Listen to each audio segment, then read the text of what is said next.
Anekal doctor B R Ambedkar ಯುವಕರ ಸಂಘದ ವತಿಯಿಂದ ಚಿಂತಾಮಣಿ ತಾಲೂಕಿನ ಮಿನಿ ಕಂಬಾಲಹಳ್ಳಿಯಲ್ಲಿ ಸಂವಿಧಾನ ಶಿಲ್ಪಿ ಡಾಕ್ಟರ್ ಬಿಆರ್ ಅಂಬೇಡ್ಕರ್ ಅವರ 133ನೇ ಜಯಂತಿಯನ್ನು ವಿಜೃಂಭಣೆಯಿಂದ ಆಚರಿಸಲಾಯಿತು. ಆನೇಕಲ್ ಡಾಕ್ಟರ್ ಬಿಆರ್ ಅಂಬೇಡ್ಕರ್ ಯುವಕರ ಸಂಘ ರಾಜ್ಯ ಸಮಿತಿ ಇವರ ಸಂಯುಕ್ತಾಶ್ರಯದಲ್ಲಿ ನಗರದ ಪ್ರವಾಸಿ ಮಂದಿರದಿಂದ 16 ಸ್ತಬ್ಧ ಚಿತ್ರಗಳೊಟ್ಟಿಗೆ ಮುತ್ತಿನ ಪಲ್ಲಕ್ಕಿಯ ಮೆರವಣಿಗೆ ನಗರದ ಪ್ರಮುಖ ವೃತ್ತಗಳಲ್ಲಿ ಸಾಗಿತ್ತು. ಇನ್ನು ಮೆರವಣಿಗೆಯಲ್ಲಿ ಡೊಳ್ಳು ಕುಣಿತ, ತಮಟೆ ಬಡಿತ, ಕೀಲು ಕುದುರೆ ಕುಣಿತ, ಗಾರಡಿ ಬೊಂಬೆಗಳ ಪ್ರದರ್ಶನ, ಜೈ ಭೀಮ್ ಘೋಷಣೆಯ ಹರ್ಷೋದ್ಗಾರ ಮುಗಿಲು ಮುಟ್ಟಿತು. ಸಂಜೆ ಮಿನಿ ಕಂಬಾಲಹಳ್ಳಿ ಗ್ರಾಮದಲ್ಲಿ ವೇದಿಕೆ ಕಾರ್ಯಕ್ರಮವನ್ನು ಕೂಡ ಹಮ್ಮಿಕೊಳ್ಳಲಾಗಿತ್ತು. ಈ ಸಂದರ್ಭದಲ್ಲಿ ಅನ್ನದಾನ ಮತ್ತು ವಿಕಲಚೇತನರಿಗೆ ಬೈಸಿಕಲ್ ವಿತರಣೆ ಹಾಗೂ ಅಂಬೇಡ್ಕರ್ ಗೀತೆಗಳ ಗಾಯನ ಕಾರ್ಯಕ್ರಮಗಳು ವಿಜೃಂಭಣೆಯಿಂದ ನಡೆದವು.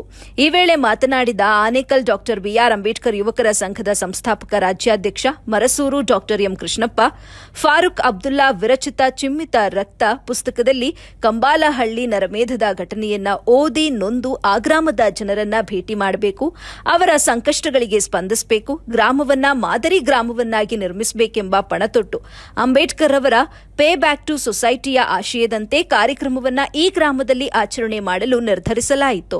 ಇದರಲ್ಲಿ ಯಾವುದೇ ರಾಜಕೀಯ ದುರುದ್ದೇಶ ಅಥವಾ ಪ್ರತಿಫಲಾಪೇಕ್ಷೆಯ ನಿರೀಕ್ಷೆ ಇಲ್ಲ ಅಂತ ಹೇಳಿದ್ರು.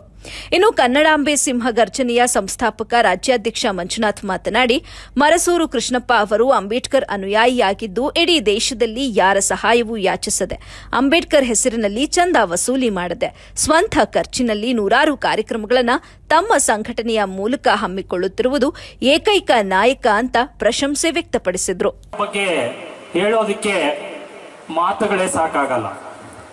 ಯಾಕಪ್ಪ ಅಂತಂದ್ರೆ ನೋಡಿ, ಪ್ರಪಂಚದಲ್ಲಿ ನಮ್ಮ ಭಾರತ ದೇಶ ಎಂತಹ ಒಂದು ಪುಣ್ಯ ದೇಶ ಅಂತಂದ್ರೆ, ಇಡೀ ಪ್ರಪಂಚದಲ್ಲಿ ಯಾವ ದೇಶದಲ್ಲಿ ಇಲ್ಲದೆ ಇರತಕ್ಕಂತಹ ಅತಿ ಒಂದು ಜಾತಿಗಳು, ಅತಿ ಧರ್ಮಗಳು, ಅತಿ ಭೇದ ಭಾವಗಳು ಈ ಸಂವಿಧಾನದ ಅಡಿನಲ್ಲಿ ಇವತ್ತು ಪ್ರತಿಯೊಬ್ಬರು ನಾವು ಒಂದೊಂದು ಅನುಕೂಲಗಳನ್ನ ಪಡ್ಕೊಂಡು ಇವತ್ತು ಸ್ವತಂತ್ರವಾಗಿ ನಾವು ಬದುಕ್ತಾ ಇದ್ದೀವಿ, ಸಮಾನತೆಯಿಂದ ಬದುಕ್ತಾ ಇದ್ದೀವಿ.